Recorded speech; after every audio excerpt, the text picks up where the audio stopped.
Hi, boys and girls. All right, off on our next chapter. First, let's remember what happened last time. Do you remember what happened to poor Augustus Gloop? Right, he was drinking that chocolate river, and he fell in, and he got sucked up the pipe. Where were his parents worried he was going to end up? In the fudge room, that's right. So off they went with the Oompa Loompa to try to go rescue him. So now we're left with the rest of the crew. Chapter 18 is called Down the Chocolate River. Off we go, cried Mr. Wonka. Hurry up, everybody. Follow me to the next room. And please don't worry about Augustus Gloop.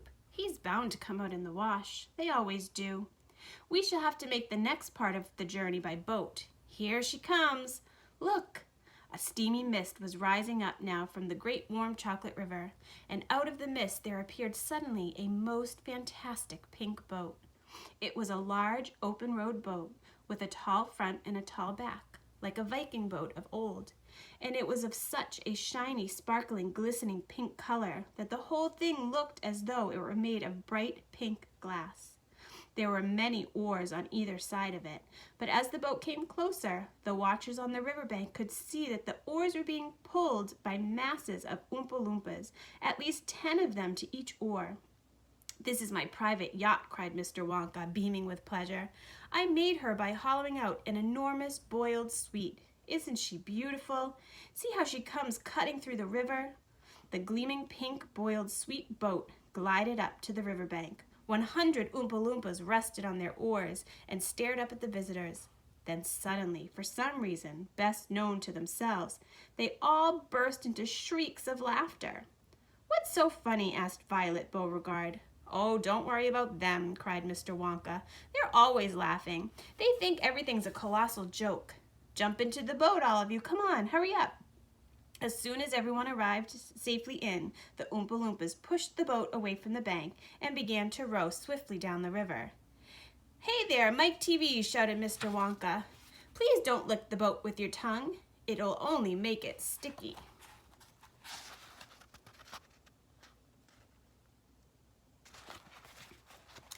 Daddy, said Veruca Salt, I want a boat like this. I want you to buy me a big pink boiled sweet boat exactly like Mr. Wonka's. And I want lots of Oompa Loompas to row me about. And I want a chocolate river. And I want. She wants a good kick in the pants, whispered Grandpa Joe to Charlie. The old man was sitting in the back of the boat, and little Charlie Bucket was right beside him. Charlie was holding tightly to his grandfather's bony old hand. He was in a whirl of excitement. Everything that he had seen so far, the great chocolate river, the waterfall, the huge sucking pipes, the candy meadows, the Oompa Loompas, the beautiful pink boat, and most of all, Mr. Willy Wonka himself, had been so astonishing that he began to wonder whether there could possibly be any more astonishments left. Where were they all going now? What were they going to see? And what in the world was going to happen in the next room? Isn't it marvelous, said Grandpa Joe, grinning at Charlie. Charlie nodded and smiled up at the old man. Suddenly, Mr. Wonka, who was sitting on Charlie's other side, reached down into the bottom of the boat, picked up a large mug, dipped it into the river, filled it with chocolate, and handed it to Charlie. Drink this, he said. It'll do you good. You look starved to death. Then Mr. Wonka filled a second mug and gave it to Grandpa Joe. You too, he said. You look like a skeleton. What's the matter? Hasn't there been anything to eat in your house lately? Not much, said Grandpa Joe. Charlie put his mug to his lips, and as the rich, warm, creamy chocolate ran down his throat into his empty tummy, his whole body from head to toe began to tingle with pleasure, and a feeling of intense happiness spread over him. You like it? Asked Mr. Wonka. Oh, it's wonderful, Charlie said. The creamiest, loveliest chocolate I've ever tasted, said Grandpa Joe, smacking his lips. That's because it's been mixed by waterfall, Mr. Wonka told them. The boat sped on down the river. The river was getting narrower.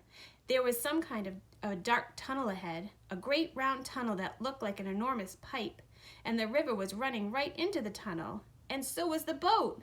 Row on, shouted Mr. Wonka, jumping up and waving his stick in the air. Full speed ahead.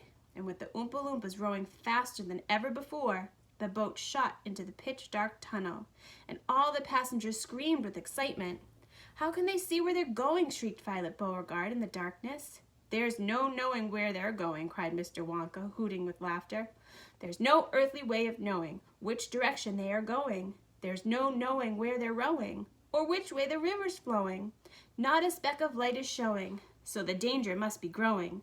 For the rowers keep on rowing, and they're certainly not showing any signs that they are slowing. He's gone off his rocker, shouted one of the fathers aghast, and the other parents joined in the chorus of frightened shouting. He's crazy, they shouted. He's balmy, he's nutty, he's screwy, he's batty, he's dippy, he's dotty, he's daffy, he's goofy, he's beany, he's buggy, he's wacky, he's loony. No, he's not, said Grandpa Joe. Switch on the lights, shouted Mr. Wonka, and suddenly on came the lights, and the whole tunnel was brilliantly lit up, and Charlie could see what they were indeed inside a gigantic pipe, and the great upward curving walls of the pipe were pure white and spotless clean. The river of chocolate was flowing very fast inside the pipe, and the Oompa Loompas were rowing like crazy, and the boat was rocketing along at a furious pace. Mr. Wonka was jumping up and down in the back of the boat and calling to the rowers to row faster and faster still. He seemed to love the sensation of whizzing through the white tunnel in a pink boat on a chocolate river, and he clapped his hands and laughed and kept glancing at his passengers to see if they were enjoying it as much as he. Look, Grandpa, cried Charlie, there's a door on the wall. It was a green door, and it was set into the wall of the tunnel just above the level of the river. As they flashed past it, there was enough time to read the writing on the door. Storeroom number 54, it said. All the creams, dairy cream, whipped cream, violet cream, coffee cream, pineapple cream, vanilla cream, and hair cream. Hair cream? Cried Mike TV. You don't use hair cream.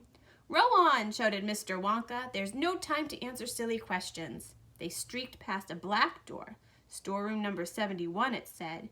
It said on it, whips, all shapes and sizes. Whips, cried Veruca Salt. What on earth do you use whips for? For whipping cream, of course, said Mr. Wonka. How can you whip cream without whips? Whipped cream isn't whipped cream unless it's all been whipped with a whip. Just as a poached egg isn't a poached egg unless it's been stolen from the woods in the dead of night. Row on, please. They passed a yellow door on which it said Storeroom number 77. All the beans, cacao beans, coffee beans, jelly beans, and has-beens. Has-beens, cried Violet Beauregard.